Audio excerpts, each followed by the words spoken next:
That was awesome. I just recorded a whole video and realized I had not pushed record. There's a second record button you have to hit on StreamYard, and it's been a minute, and I forgot to hit that button. So now I've had a little more time. That was just a nice dress rehearsal. Had some time to gather my thoughts. So what are we talking about today? We are talking about, let's see, I don't know what the name of this topic is. When healthcare workers believe that they are justified in withholding care based on personal beliefs that then they believe are justified through maybe religious beliefs. Um, this is this is what I want to talk about. Let's talk about that. What are those consequences? How does it look? And as healthcare workers, are we staying silent? Have you ever called somebody out on in the workplace on homophobia, on racism, on ableism, whatever it might be, misogyny? If we're not doing that, why? Why are we protecting the oppressors? Why are we protecting bigots? I'm just, this issue, this has been burning in my brain since last night. I woke up thinking about it. I'm so sick of it. I'm so tired of seeing this and people staying silent and saying, oh, yeah, I knew that this person was this or that. And, okay, well, wait, aren't we all in this group together? Aren't we all in this, aren't we all patient advocates, nurses, healthcare workers in these spaces, right? So, should people, if they have such bigotry and prejudice that it actually they believe they're justified in denying care or actually being neglectful, right? Malpractice, neglectful, derelict in their duty, should they actually be in these spaces like healthcare where they have an impact in people's lives? Should they be a firefighter? Should they be a police officer? Should they be an EMT? Right. So let's think about this. There's a 5-car pileup. People are trapped in cars. One car has a pride flag on it. So what happens? First responders decide, well, you know what? I have a religious objection, so I'm just going to let that car burn. That's what is happening. That is in a nutshell what is happening, whether it's happening on a micro level, whether it's happening in the emergency room. How are you going to pick and choose who you're going to give care to in these emergency settings or non-emergent settings? And is that actually ethically right? And when you agree to have a license, in some cases, you're agreeing to non-discrimination. Isn't lying a sin in the Bible? I'm so confused. Make it make sense. Please help me out, you guys. So, what are your thoughts? Let's talk about this because I am just so over the silence and people not calling people out or allowing them to be in a space where they really should not be allowed because they're not following the rules, right? They're fronting that they are something. Because here's the thing about bigots: bigots are cowards, right? They're cowards. They don't come out and wear a sign and say, "Hi, I'm a big bigot."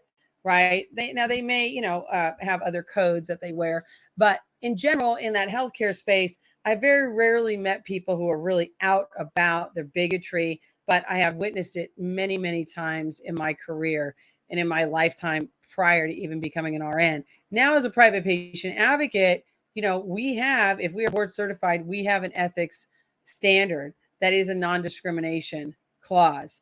And it includes sexual orientation, race, religion, right? We're not allowed to discriminate.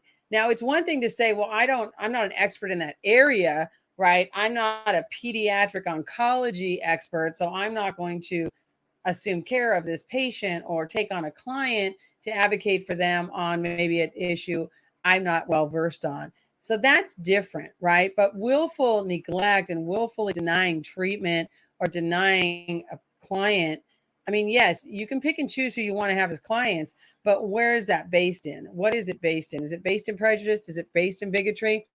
I gave a talk last night on communication between patients and caregivers and healthcare workers. I'm going to actually record it. I'm going to put it up on YouTube. I've got some modifications. I just modified the slide deck because I think there's some important things that we need to discuss. And maybe we'll have a lot of discussions about this. I would love to have some guests on my podcast to talk about this a little bit more, how this plays out, and then how we unite together across communities to really take this on, right? Because we've got to, on one hand, yes, there are some people who are going to win the hearts and minds of.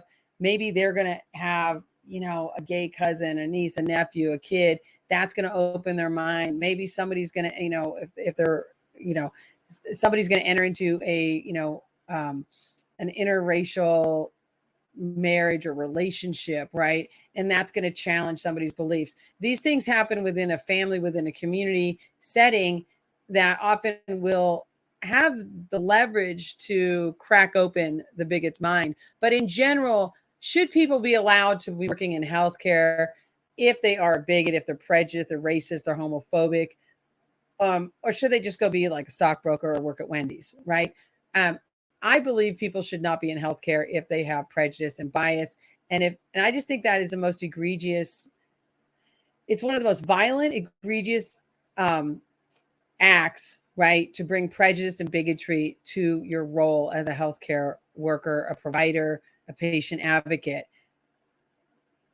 And it may not seem obvious how that works out, but it is, trust me, because these micro and macro aggressions and micro and macro neglect of care, failure to perform your duty, failure to attend to the needs of patients, dismissing patients, not advocating for patients as you should in a healthcare setting. Let's say if you're, in a hospital setting, there's so many ways that this plays out. We don't need to really go through the whole list, right? We know how this plays out. So let's talk about this. What do you guys think? Leave your comments below how you address it, right? So if you've had like a direct experience with a colleague in a healthcare setting or any other setting, if you're not in healthcare, let's talk about it. How do you confront it, right? And there's different ways to confront it, right? It may be talking to that person in private. It may be something that is a crisis, right? It's emergent, and it has to be addressed right there, because you may need to remove somebody from a team, because you've got to have a full team to provide that care to the patient, depending on the setting. So again, and then let's think about how this plays out with the most vulnerable populations, people in long-term care, right? If they are people of color, LGBTQ, or both, immigrant status, just think about how this plays out, right? When we dehumanize people through prejudice and bigotry and, our beliefs, then that is the rationale and the impetus, the fulcrum, that then we can decide to treat people differently and then start passing judgment about what are people worth? What do they deserve? What kind of treatment do you deserve, right? So as somebody who's getting a little older, right? We're all getting older. In the LGBTQ community, I think about this, like, how does this play out in long-term care when people are LGBTQ? We're just not even addressing that issue. I can just tell you that issue is just not being addressed, right? And there's such rampant neglect in long-term care facilities. And it is really institutionalized violence, I believe, against people that are mostly elderly, but not all. Some people are, for very unfortunate reasons, in long-term care for most of their lives. Could be due to motor vehicle accidents, gunshots, etc. So let's talk about this, you guys. What do you think, people? And if you want to be on my podcast, let me know. Send me a message. You can message me on Instagram, or you can send me an email. Don't message me on TikTok, please. I really don't check my messages that often. I might go weeks without checking messages on TikTok. Leave a comment here. So let's talk about this. I want to hear what you guys have to say. What are your experiences, and how have you called this out, and how do you address it?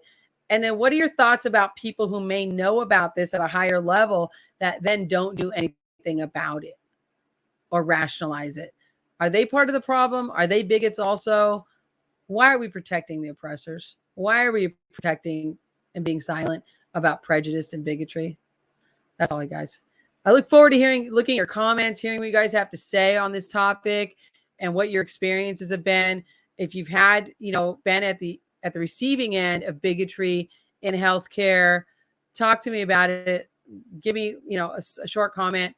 Let me know how that went. How did you address it? Did you address it? Was it you? Was it your family member? Was it at a different age than you are now?